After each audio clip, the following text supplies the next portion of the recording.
The Boldly Now Show. Burning desire. Big ideas.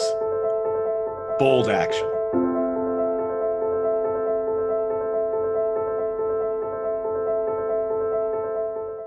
Hi, this is Michael Sean Conaway with Boldly Now. I have the great pleasure of introducing my friend Alison Tate.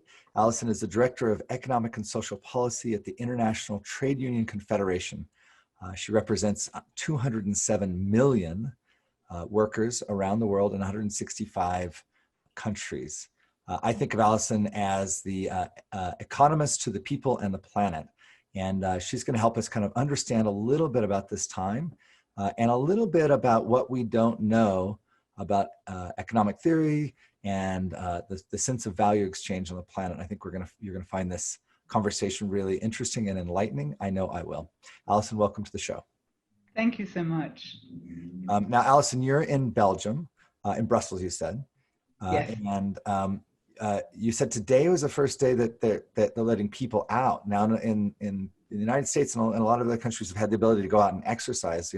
Tell us about that in Brussels, and what's your day been like today? Well, it's beautiful and sunny here, which I think is the big unrecorded thing about COVID-19, because it's been sunny since lockdown started 9 weeks ago. But I've been very busy working because what we've seen is the enormous impact on working people and the global economy. So I haven't been out in the sun so much. And today for me was the first time to do that with my husband and some friends, where we can create bubbles. So you can have groups of couples, actually, a couple friend with their 2 children and me and my husband. So we can be a bubble, and we can now socialize together, go cycling together like today, but still maintain 1.5 meter distance. So whilst we've been able to go out for the last weeks to the park, to the end of the street, we can't go in cars, we can't go by public transport, obviously, and so going further afield has not been possible. But my colleagues, some of whom work in Norway, which has been shut down, really, the country's been closed. In Barcelona, one of my colleagues has only been allowed to go out in the last week for a particular hour. They stage it for people with different age groups. Our friends in Italy have only been allowed to go 200 meters down the street.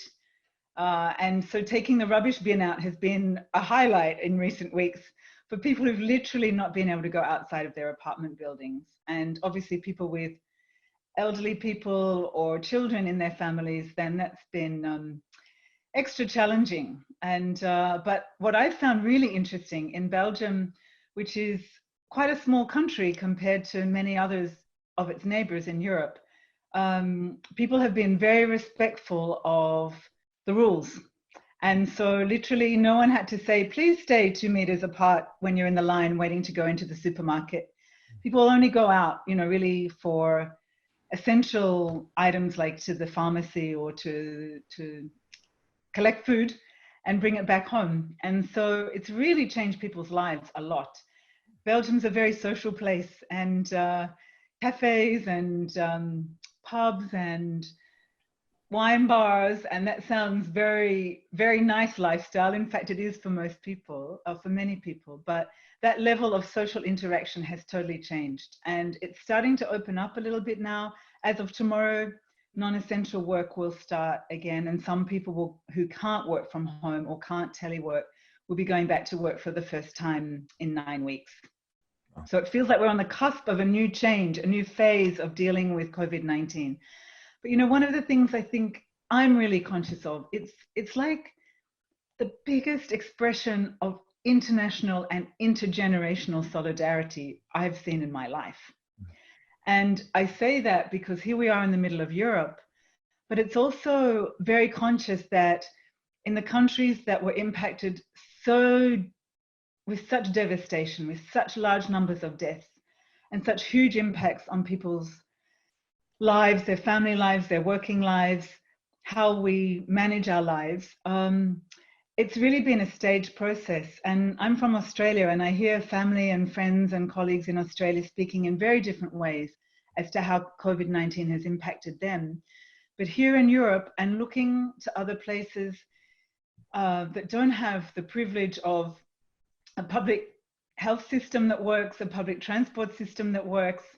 You know, everyone has access to running water and soap and those sorts of things that we need, and we've got a social security system that really came into impact very soon when it was obvious that small businesses were being impacted hugely. And so people have been able to access supplementary wage support for small businesses, meaning that many businesses did not lay off workers like in many other countries. And so the level of, let's call it formal work, has been able to be maintained. And for workers and people in the trade union movement, in the labor movement around the world, we really know, and we've noticed that the countries that have been able to do that have meant that the social and the health impacts have been less extreme. But we can see in countries where COVID-19 is still yet to really hit the populations so severely, both in terms of health and the economic impact, it will mean loss of life because people don't have access to food before people are dying of COVID-19. So the statistics in countries across Africa and Southeast Asia and some of Latin America, we're looking at probably 250 million people dying of hunger before they die of COVID-19. And this is such, obviously, a huge human impact, but one that will just impact people's lives, not just for weeks of closure, but for months and years and maybe decades.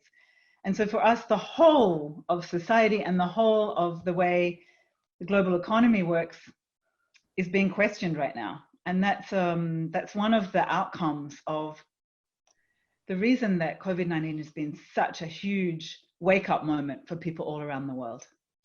And these workers you're talking about, these are people, I mean, in these locations, these are people that we've set up our factories to make our fast fashion, our you know, are the things that we consume in the Western countries so greatly. So these workers have had livelihood because of this, you know, economic activity in their country. But then, so tell me what's happening, like, are they still working? Are they not working? Or what's happening to them in the middle of this? Because we know that, you know, like clothing retailers and things are going out of business or declaring bankruptcy. We just heard here in America a couple of things. So what's happening to obviously when people stop buying in countries where consumer products, obviously there's two different worlds I would describe: the essential supply chains, so food, medical supplies, pharmaceuticals, you know, gloves, masks, ventilators, medical support, and then what we would call non-essential supply chains. And as you mentioned, clothes is a really good example of that. Many other things too, many other products that we need in a daily life, but maybe are not essential to the level that we've been consuming them. So clothes is a great example. So I've been involved with a number of companies and trade unions, labor unions across the world at a global level and in the countries that have been most impacted. Like, for example, Bangladesh. So Bangladesh is a country that the largest number of formal jobs, 4 million jobs, mostly women, people who've come from rural areas to the cities to work in factories.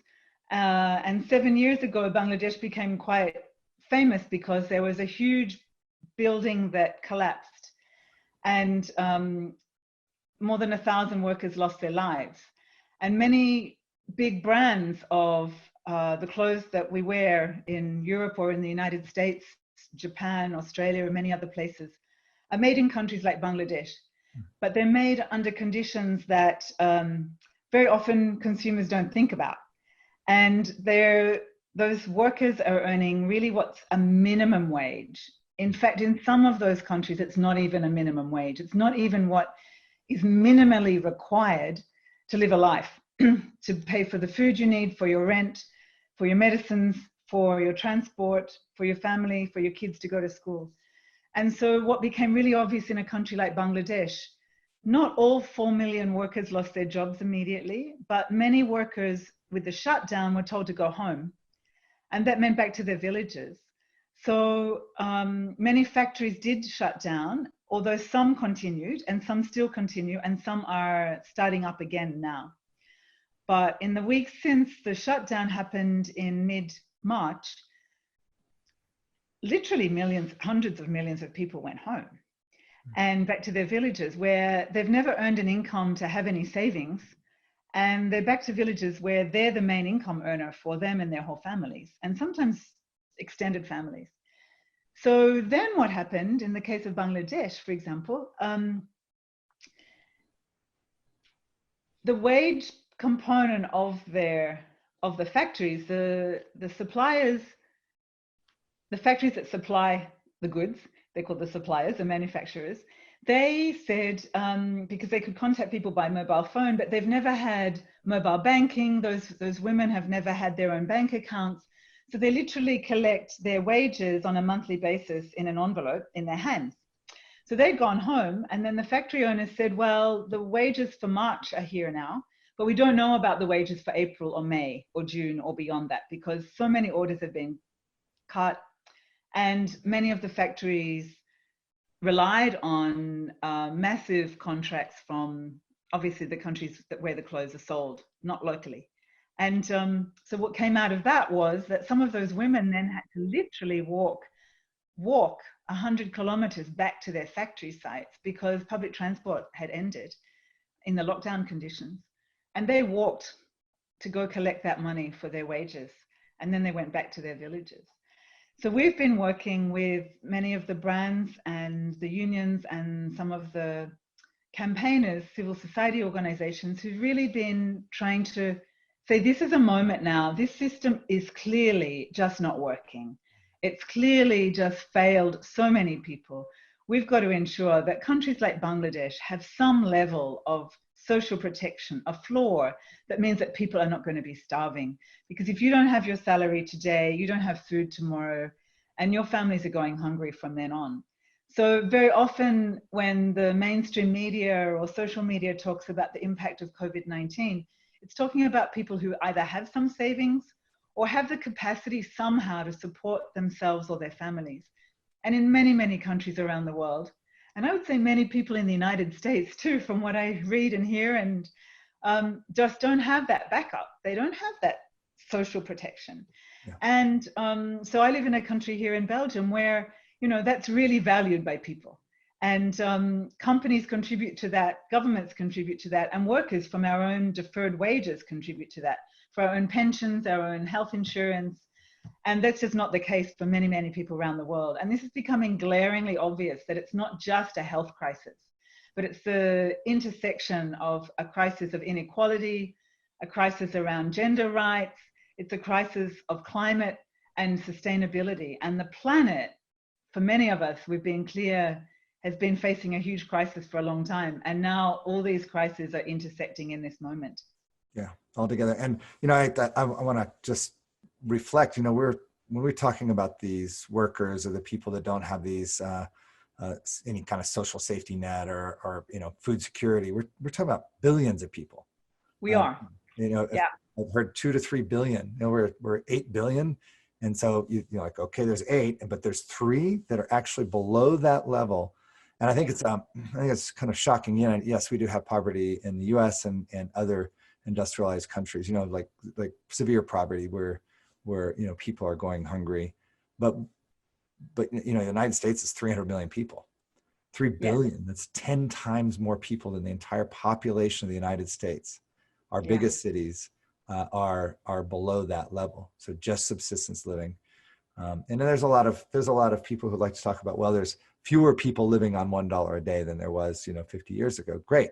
We've made progress towards very, very slow progress towards a moment of actually not having anybody below that line. And one of the things that was, we look at the future and we look to the future, and especially at the GFI, who is a supporter and sponsor of Boldly Now, you know, one of the declarations we made is that we can actually design a system that doesn't design for 3 billion people in poverty.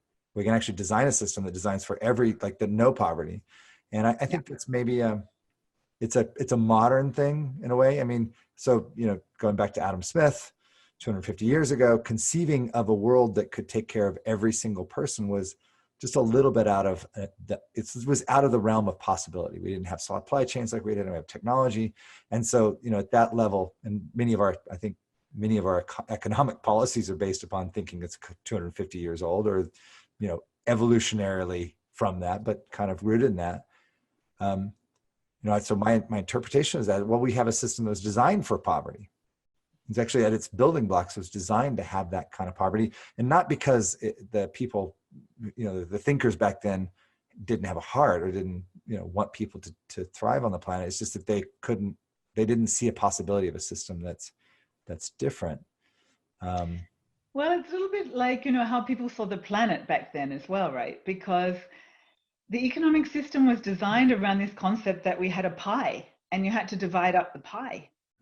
Well, you know at your own dining table with your family how that would work, right?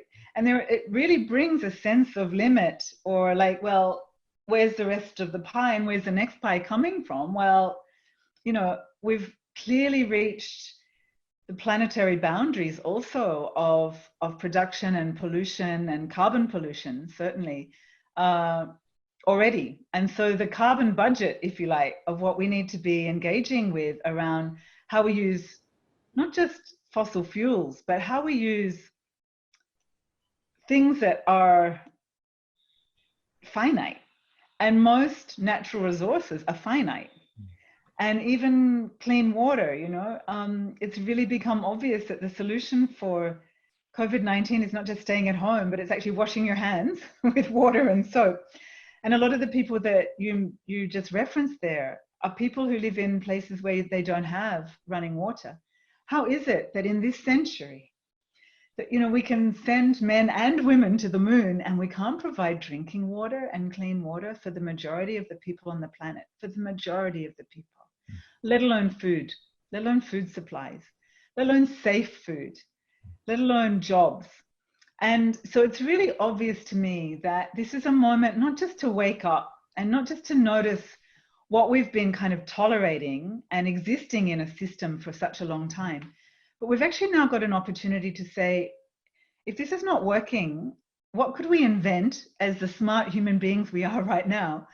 What could we innovate to actually make it possible that not only people are not hungry, but that jobs are created that meet our needs?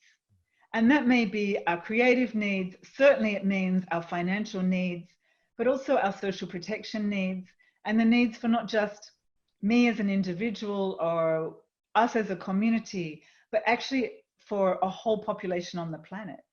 And, I think we're going to be facing some much more confronting times around COVID-19 that's not handled right now.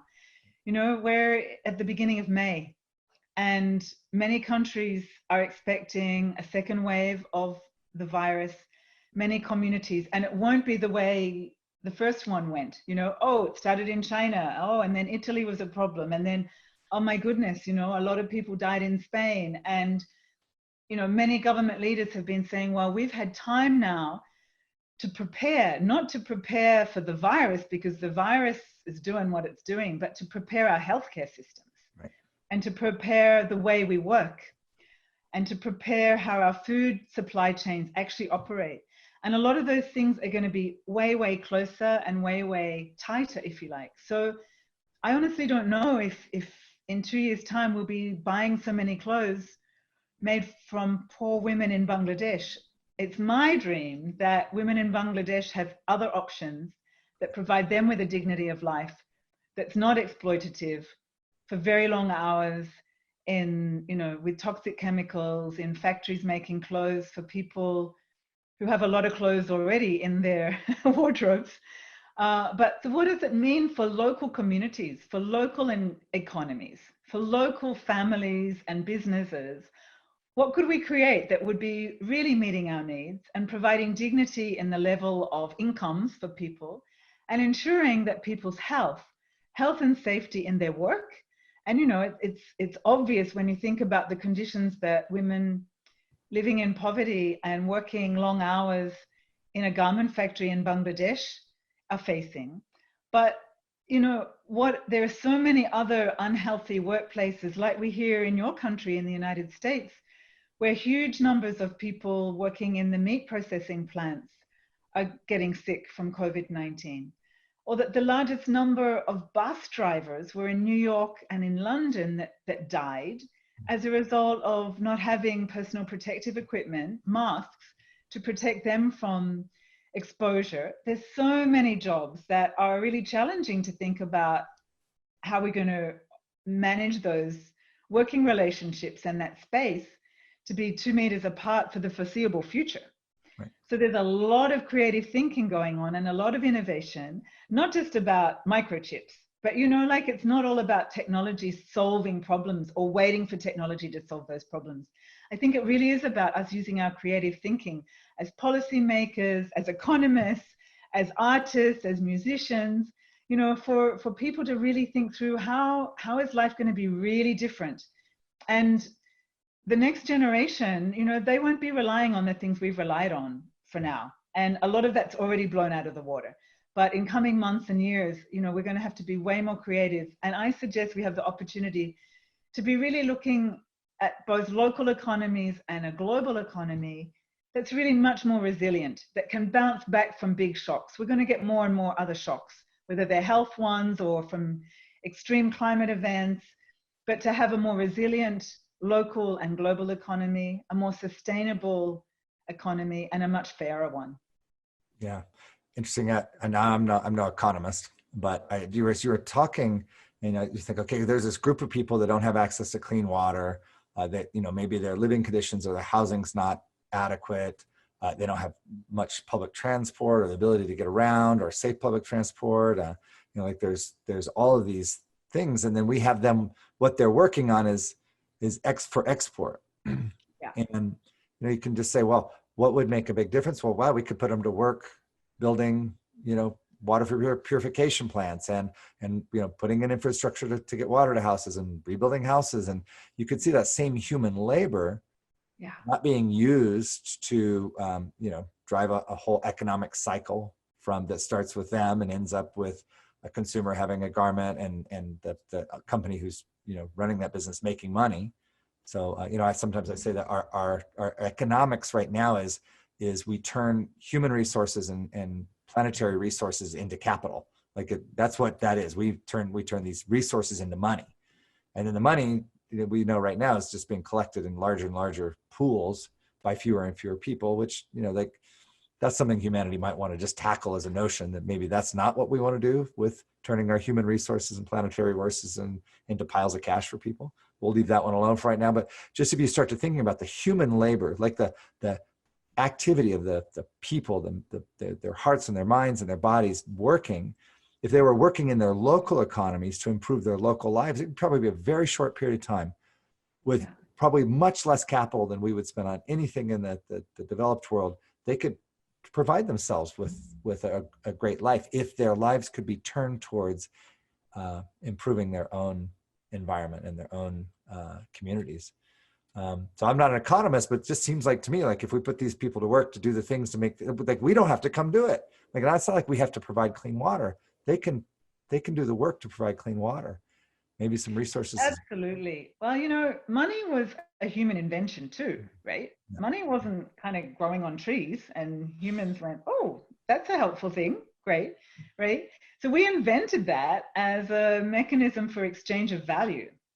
And then the value became on all these amazing things that wasn't necessarily needed for human survival or human needs on a daily basis. So, I think a lot of people during COVID-19 have realized there's a lot of things they don't need on a daily or weekly basis. And there's some things they might like or they might want, but they don't need them. And so what does that mean in terms of the way we use all our own labor, our mental labor, our physical labor, our the resources? If you think about what resources means, it's a resource. And there's a very different notion of the common use of resources to just a few people holding all that and keeping it, under their beds or in their bank accounts. That's a very different world to the one that actually economists in the earlier days thought about when they started thinking about how we share resources, how we distribute resources. And, cash and money and foreign currency exchange, etc., was a really great invention for looking at doing that. Now we have this other way of, we can talk to each other. We can exchange a whole bunch of things without having to actually have a physical mechanism to do that. And so that's why, you know, the whole notion of blockchain and a range of other ideas have come about for looking at how we actually exchange value. I don't have to give you one egg and you give me one tomato any longer, right? So the point, though, about how we value those resources and how we value clean water. You know, there's many, many multinational companies that get criticized because they somehow get to have the monopoly control of access to the water in a particular community.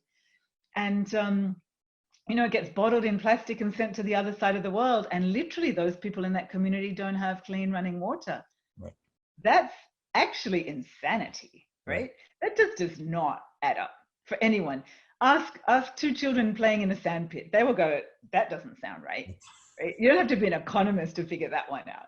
Right. So I think that this moment in history, in human history, is a real moment to be thinking boldly, to be thinking differently about how our economies do work and how they could work, and how not just value is shared or exchanged or generated, but what is productive, what is, you know, of social value, what brings value to society, not just profits to a company that then gets distributed in certain ways that most people even really don't understand. That's right. You know, how a stock exchange works, how investments are made, on what basis, most people really don't understand.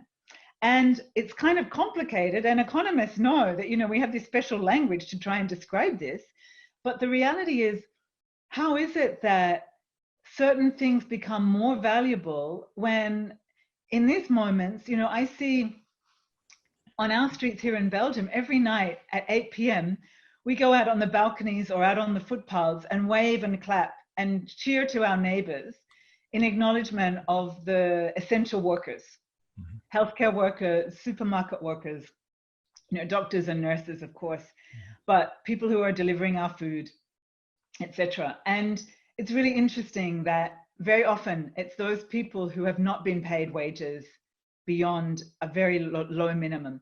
So the people who are now called the sanitation workers, the people who clean our hospitals, clean our schools, clean our buses, manage the waste disposal or recycling, the garbage men, the, you know, etc., are the people who've traditionally been paid way less than many others.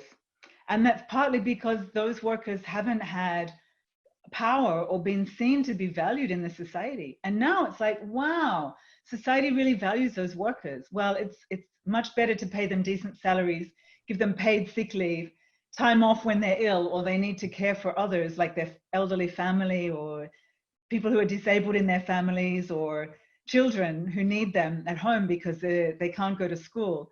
It's actually way more sensible to pay them decent conditions and respect their working conditions than just clap. Now, clapping is important because it is really a practical and a community acknowledgement. But there's way more we need to do now to actually really look at what kind of balance we want in society and how we do that in cities and rural areas, in different industries, and really across the planet, because this has become really obvious that we're connected. We're so connected, and we are never going to actually handle these huge global problems like a health pandemic or climate change or the reality of the way in which our economies work if we're not going to do that, understanding that we're all connected. Yeah, great. And so I wanted to mention, you know, we talk a lot at Boldly now about being hyper local in our decision making in terms of, like, you know, local communities, local economies making decisions for themselves, like how should that run for them.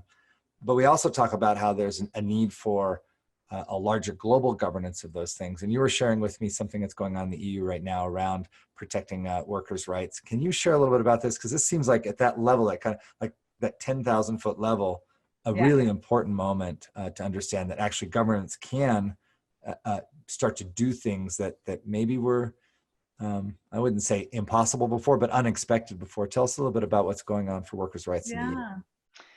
So I was sharing with you before about what mandatory due diligence means. Very technical term, mostly only lawyers understand it, or human rights lawyers. But it's actually saying that companies have a requirement to look at what the impact of their business is. And it's actually being brought about in law in the EU, in the European Union. And so it's not there yet, but by 2021, there's this process going on because these things take time.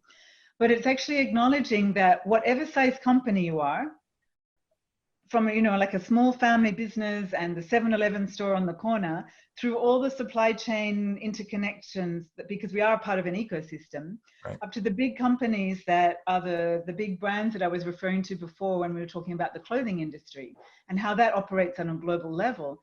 Actually, business, whether you're making goods or services or you're investing, and this is really important, it's also about how money is invested, how capital is invested, has a due diligence responsibility.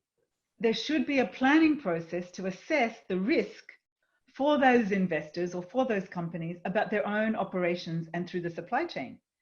And we've all known that for a very long time, but it's never been put in a regulatory context. And it's never been a global conversation before. It's happened in different places, in different companies, in different supply chains, and in different countries. But now it's being spoken about that the European Union will do that. And that really means that all the places where Europe buys and sells from as well. So it's actually global.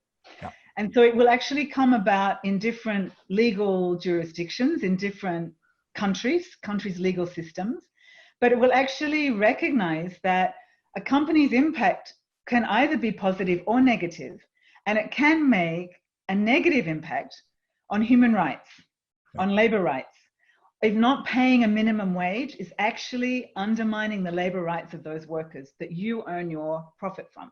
right, But it's also about environmental standards and a whole range of other things that need to have a due diligence process to actually look at what are the risks of this company and how are we going to deal with it.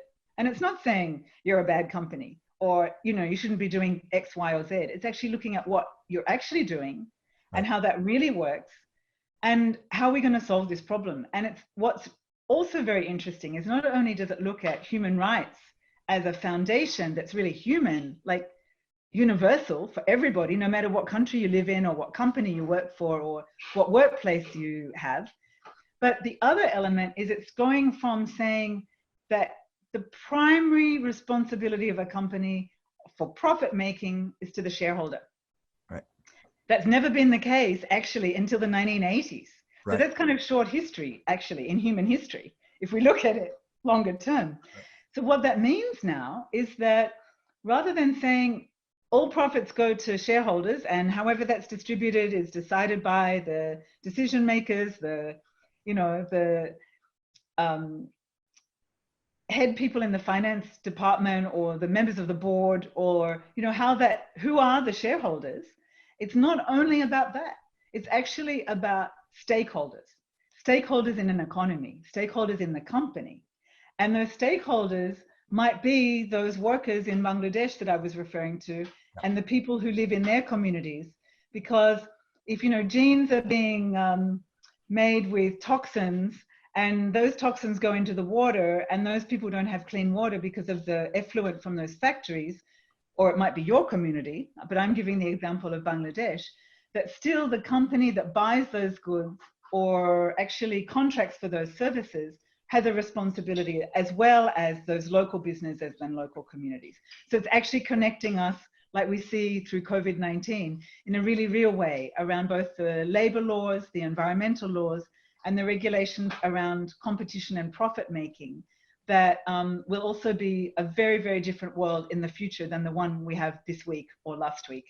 Right. So before this time, if I had a clothing company and I bought some product from, you know, a place in Indonesia, I could just not ask them if their factory was employing child labor, for example, or just not ask them I could just say, everything's good over there, right? And they'd be like, yeah, everything's good over here. I'm like, okay, make our clothes. So now you're saying that I actually have to know what's going on in that factory. Well, you have to have a responsibility to know.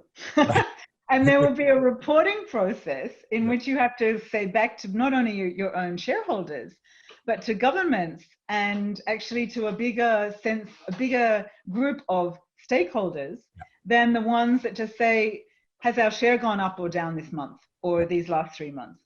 So yeah, that's exactly what's going to happen. It's not any longer okay to say, oh, we didn't know that. We didn't ask those questions. We didn't hear about it. No one ever told us. La la la la la. Yeah. Or even the companies that, do their social auditing and ask those companies, this is okay, yeah? And they go, oh yeah, it's all fine. That's not actually a sufficient answer any longer. Right. Right. And I think we've seen some maybe well-intending companies get caught out by that. You can't really tell what's going on in the culture, but when a company gets caught with some really bad working conditions or really bad situation, it goes public. But at least in the public view, at least they're I think chagrined by that, and it's a really difficult thing for them to deal with.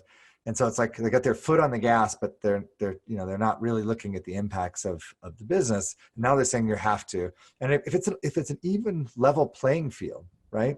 If that's true for all companies, then I think that fits right. And even just the basic capitalist notion, it's like, oh, it's equal competition, right? We get to compete in the marketplace. We've got 2 clothing brands.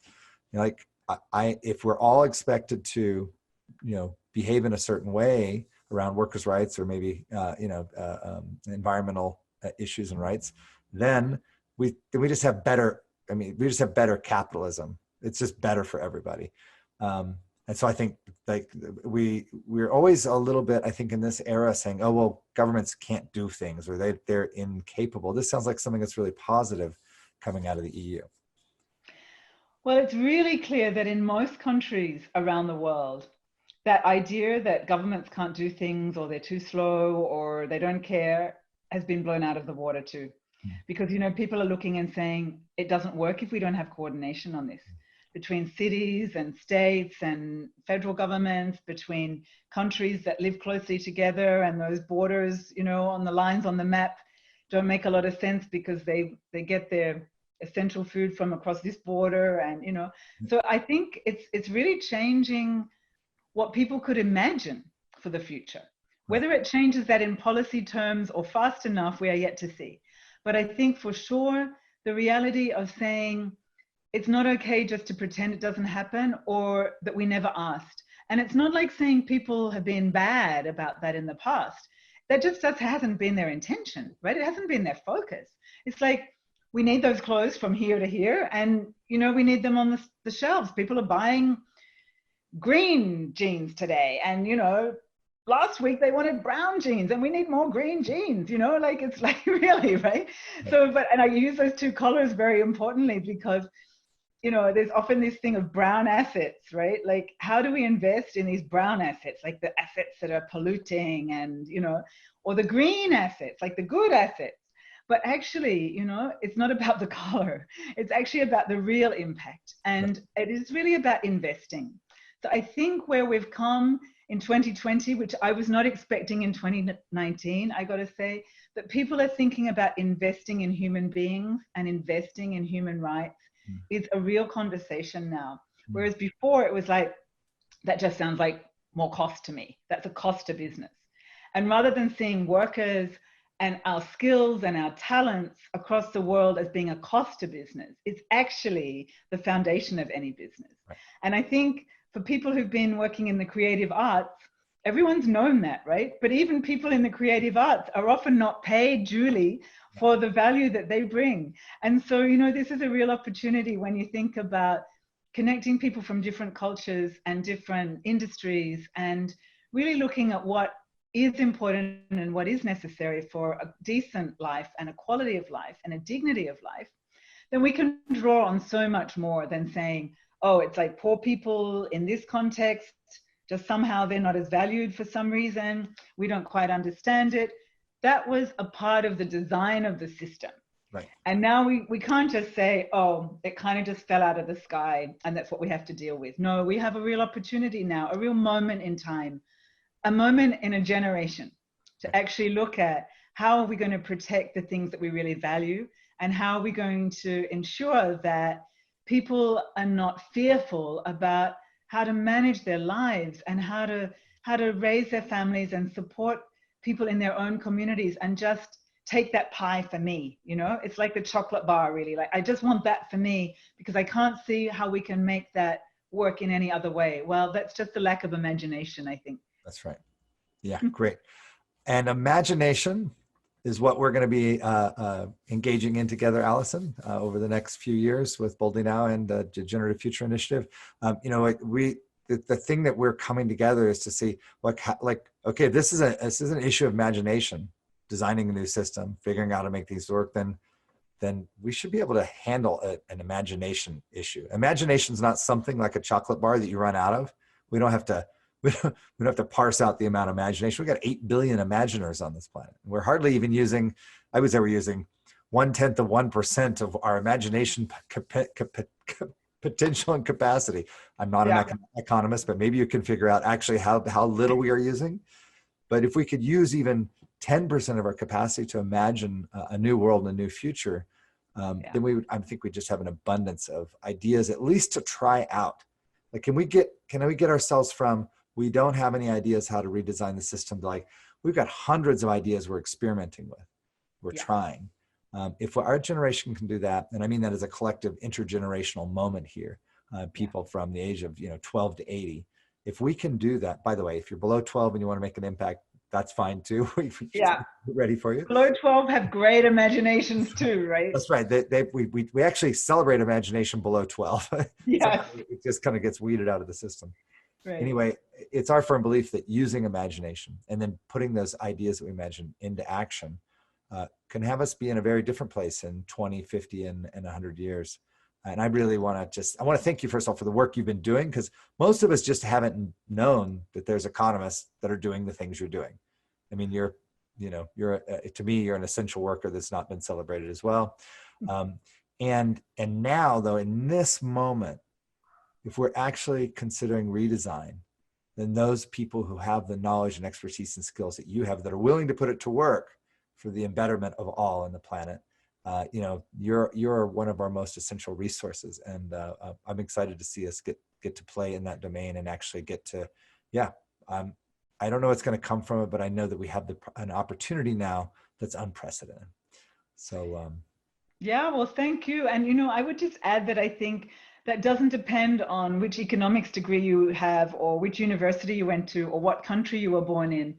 But that imagination, people, some of the smartest economists I've met are women in markets in developing countries going, so if we did it like this, we could maybe do it like that. And it's like, that's brilliant, really. So it's not about having a particular background or education. It's about using our imaginations for being purposeful and for being productive. And I look forward to where humanity can take us out of this very dark time right now. And let's find ways to actually use the visions and the dreams and the thinking of some of those younger children, and maybe it was us as children as well, that we might have gave up on thinking that was possible. Well, let's see what's possible for the future. Great. Thank you, Alison. Look forward to our next conversation and look forward to hearing what things you're working on in the next 3 and 6 months. Thank you for joining us on Boldly Now. It's my great pleasure. Thank you. The Boldly Now Show, igniting the world of burning desire, big ideas, and bold action.